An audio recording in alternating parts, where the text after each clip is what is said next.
올해 추격한 일본 최신의 잠수함 징게이를 필두로 미일 연합함대가 물살을 헤쳐나갑니다. 잠수함 뒤 앞줄 가운데는 미 해군 7함대 기함 블루리치, 그 뒤는 일본 경항모 이즈모가 따릅니다. 제일 뒤에서 함대를 지휘하는 건 핵항모 로널드 레이건입니다. 연합함대만으로도 막강 전력인데 함대 위로 미 공군 B-1B 랜서 전략폭격기 2대가 합류합니다. 전략폭격기 호위는 현존 최강 전투기 F-22 랩터 4대가 맡았습니다. F-22 외에도 미국과 일본의 F-15, F-16, F-2도 동원됐습니다. 핵항모 전략폭격기 F-22 등 미군 전략 자산에 일본 자위대를 대표하는 경항모와 잠수함이 한자리에 모여 다국적 공격 전술을 가다듬는 용감한 방패 2024 훈련입니다. 북한의 3, 4차 오물풍선 살포가 벌어졌던 어제까지 엿새간 남중국해 등에서 실시됐습니다. 현재 동아시아에 파견된 또 다른 미 항모 시어도어 루스벨트도 용감한 방패 훈련에 나섰습니다. 루스벨트는 프랑스와 캐나다, 미국의 연합함대를 이끌었습니다. 미국, 일본의 레이건 연합함대와 미국, 프랑스, 캐나다의 루스벨트 연합함대가 폭격기와 스텔스 전투기를 이끌고 중국과 북한을 압박한 모양새입니다. 동원된 연합 전력의 질적인 면에서 전례가 드문 훈련인데 지난달 중국의 타이완 포위 훈련에 맞불을 놓은 거란 해석도 나옵니다. SBS 김태훈입니다. 동아시아를 작전 지역으로 하는 미 핵추진 항공모함 로널드 레이건의 미국 복귀가 결정되면서 레이건 항모는 지난달 16일 8년 넘게 모항으로 삼았던 일본 요코스카 기지를 출항했습니다. 현재는 중국과 필리핀 사이 바다에 머물고 있습니다. 임무를 교대할 항모 조지 워싱턴이 배치될 때까지 대중국 압박의 끈을 놓지 않고 있는 겁니다. 정부 고위 소식통은 SBS에 레이건 항모의 동아시아 마지막 훈련은 한반도 주변 바다에서 하기로 했다고 밝혔습니다. 이달 중 남해나 동해로 진출해 한미일 연합훈련에 참가하는 겁니다. 이번 한미일 훈련엔 기존 항모 주도의 대북 미사일 방어 훈련은 물론 새로운 훈련도 추가됩니다. 한미일 국방장관이 지난 2일 싱가포르 샹그릴라 안보 대화에서 합의한 프리덤 엣지의 시범 훈련으로 해상만이 아니라 수중과 공중, 사이버 등 다영역 분야에서 실시되는 것으로 파악됐습니다. 한미일 군 당국은 이번 항모 연합훈련에서 다영역 훈련을 시범적으로 해본 뒤 올 여름 프리덤 엣지 훈련의 완성도를 높인다는 계획입니다. 다양한 영역에서의 3자 훈련을 프리덤 엣지로 명명하고 올 여름에 최초로 시행하기로 했습니다.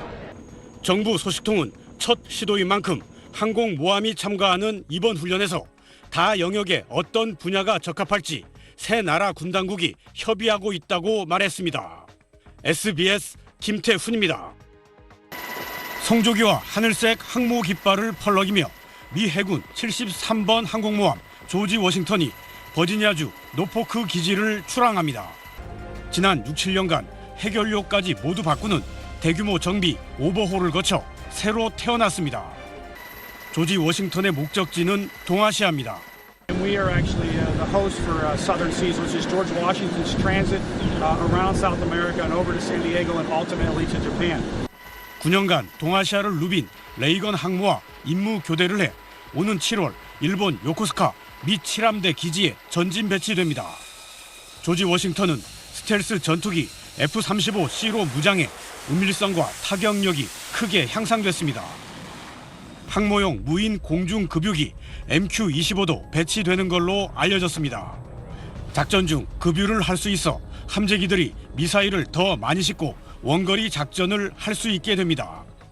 One that's going to provide the ability to alleviate the tanking duty that is being put on the F-18. 역시 스텔스 함재기인 F-35B로 무장한 중항모급 강습 상륙함 박서도 곧 동아시아로 전개됩니다.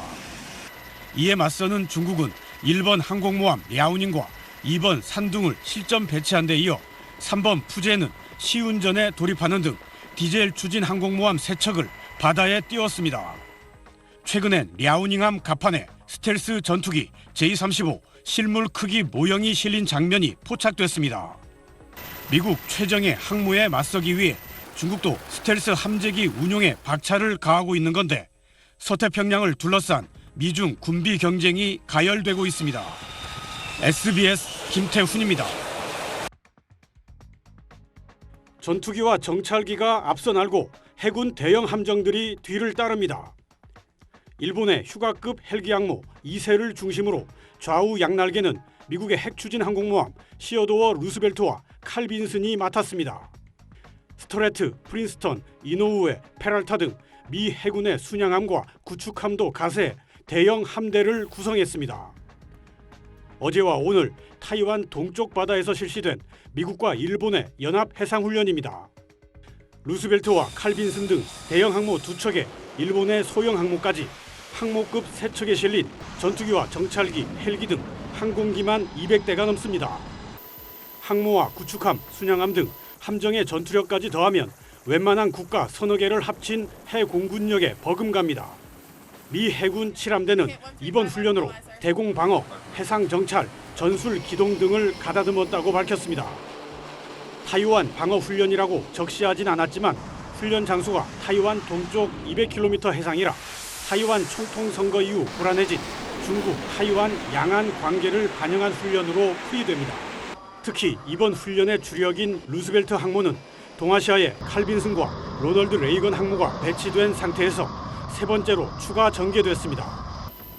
후티 반군 공격으로 전운이 감도는 홍해에도 미국 핵항모는 아이젠하워 한 척뿐인데 타이완 옆에 미국 항모가 무더기로 집결한 셈입니다. 중국은 미국 항모의 동태를 예의주시하고 있습니다. 중국 국영방송사인 CCTV는 미국 세계 항모 전단에 이례적인 동아시아 집결을 주제로 한 시사 토론 프로그램을 내보내기도 했습니다. 美国的一个航母战斗群就能构成强大的海空战力，那么更何况3个航母战斗群？但如果我们再深一层看这个问题的话，某种意义上它也反映了美国在针对中国的武力威慑上的产生的一个焦虑。 지난달 18일 주한미군 F-16 전투기 6대가 일본 오키나와 가데나 공군기지로 날아가 엔진을 켠 상태에서 연료를 보충하는 하핏 훈련을 한 것도 중화권의 관심을 끌고 있습니다.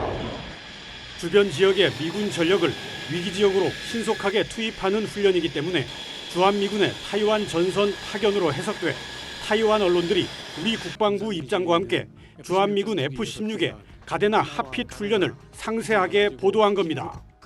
다음 달 상반기 한미연합훈련과 연내 수차례 예정된 한미일 3국의 훈련에서 우리 군은 미국 항공모함 등 대형 전력과 어떤 방식으로 훈련을 전개할지 주목됩니다. SBS 김태훈입니다. 현지 시간 지난 11일 미국 캘리포니아주 샌디에이고 해군기지 한 번 71번이 선명하게 찍힌 핵추진 항공모함 시어도어 루스벨트가 출항합니다.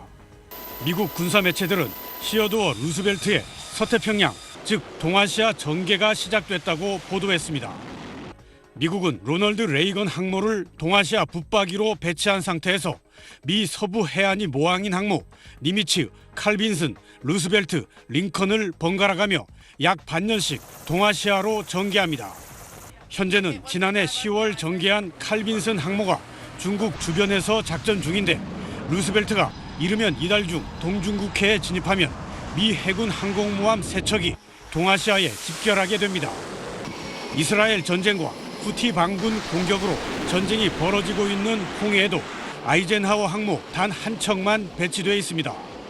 미 해군 항모 3척의 동아시아 배치는 새 벽두부터 북한이 포사격과 미사일 발사로 긴장 수위를 높이고 있고 친미 성향 타이완 민진당의 재집권으로 불안해진 양안 관계를 감안한 거란 해석이 나옵니다. 김정은이 한반도에 대해서 전쟁을 결심한 듯하다라고 이런 보도를 하는 걸로 봤을 때는 실제로 도발 가능성도 점쳐질 수 있는 상황에서 대만 선거로 인해 가지고 중국과 미국 간에 분열될 수 있는 이런 차원에서 전력 배치라든가 이런 것들을 갖다가 새롭게 루스벨트 항모가 우리 바다 근처로 전개되면 한미일 연합 대북 미사일 방어 훈련과 상반기 한미 연합 훈련에도 참가할 것으로 예상됩니다.